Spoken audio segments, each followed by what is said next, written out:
Hi, I'm Nina Norell. Today I'm going to share with you a simple model that can help your teams work on one of the most critical skills of collaboration, conflict. So if it seems counterintuitive to you that conflict might be one of the most critical skills of collaboration, don't worry, you're not alone. As a middle-class white lady from the South, I avoided conflict with everything I had my whole life until I learned this model. The model is called pinch crunch, and the premise is pretty simple. It goes something like this. In every relationship that you have in your life, that relationship is based on agreements about how you will be together.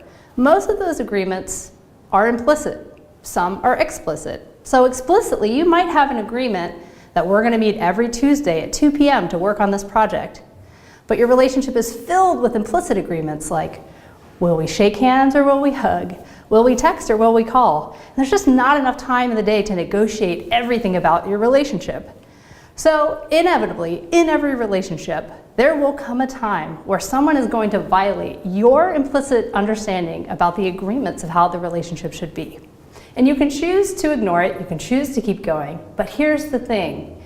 When you don't take the time to process and renegotiate those little pinches, those pinches can start to add up, and eventually they can snowball into some pretty big feelings like resentment and anger. And then you end up in a crunch. And a crunch is a really hard place to be, because once you're in a crunch, you only have two choices. You either can terminate the relationship, or you can renegotiate under duress. And that's stressful. No one likes that. That's why most of us think we don't like conflict.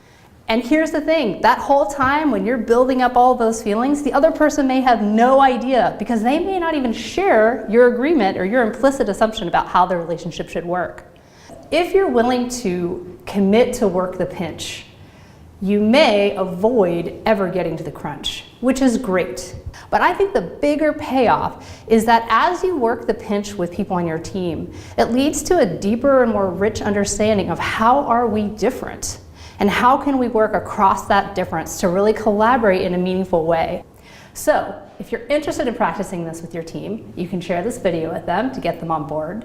And if you feel like you need a little more support before you're ready to jump in, you can also check out our video on the Wheel of Mindfulness, which will help you prepare for your first pinch. Thanks so much for watching and enjoy the ride.